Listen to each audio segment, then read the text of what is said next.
Aujourd'hui, je vais vous montrer comment fabriquer un repose-plat d'une façon facile, ergonomique et pratique.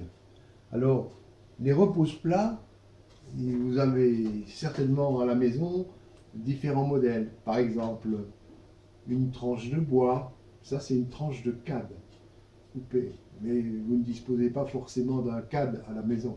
Vous avez aussi le repose-plat extensible, qui est un objet qui vient de Suisse, je pense, qui est magnifique. Mais bon, tout le monde ne va pas en Suisse pour acheter des repose-plats.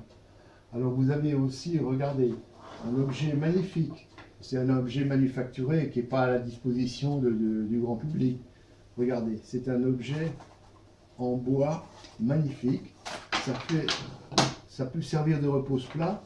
Et celui-ci, il a une fonction particulière qui peut se transformer en corbeille à fruits. Regardez, c'est quelque chose d'assez exceptionnel. Magnifique. Bon, tout ça, c'est des repose-plats un peu sophistiqués.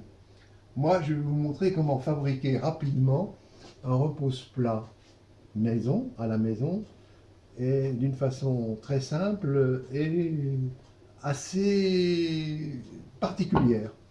Donc, on prend simplement une chute d'un vieux plateau ou une chute de plateau mélaminé. Alors celle-ci, le plateau mélaminé, il est un petit peu résistant et un petit peu gaufré, ce qui empêche de déraper. Voilà l'arrière.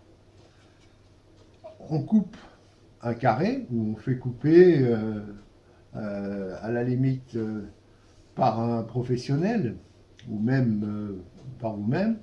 Alors moi, pour empêcher le plateau de s'écailler, j'ai collé une petite languette de bois, vous voyez, autour, pour remplacer le champ. Et alors, vous allez me dire, mais qu'est-ce qu'il a de particulier, votre plateau?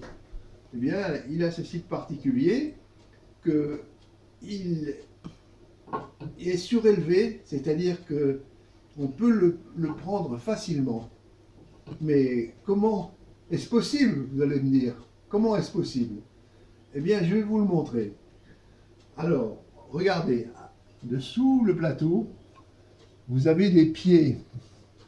Les pieds, c'est là toute l'astuce et l'originalité du plateau.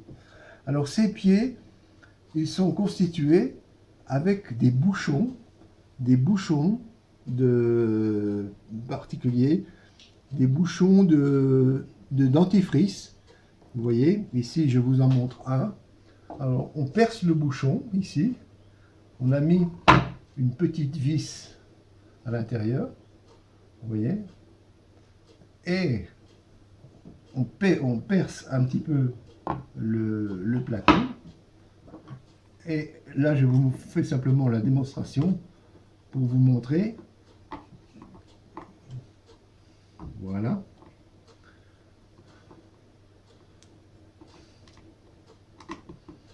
Voilà. Et voilà.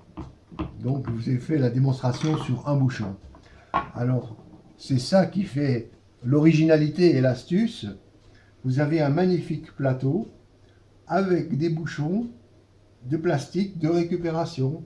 Alors là, en l'occurrence, ce sont des bouchons de dentifrice, mais vous pouvez aussi prendre, si vous en avez encore, des bouchons de crème à raser Palmolive de couleur verte. Ça, c'est un peu plus vintage, mais c'est magnifique aussi. Et alors, une fois que vous posez ce plateau, vous pouvez le prendre facilement. Et donc, il vous suffit simplement de trouver des bouchons. En vous lavant les dents régulièrement, vous pouvez récupérer des bouchons de dentifrice. Moi, par exemple, je peux récupérer des bouchons sur des tubes, par exemple sur mon tube de Pento. Vous connaissez le tube de Pento, la gomina célèbre. Vous voyez, le bouchon, vous pouvez le récupérer. Alors là, vous aurez un plateau vintage, mais noir. Mais bon, pour ça, il faut consommer 4 tubes de Pento. Voilà. J'espère que ma démonstration a été claire. Et alors, mettez-vous tout de suite en quête pour la fabrication d'un plateau dessous de plat vintage. Voilà, la démonstration est terminée.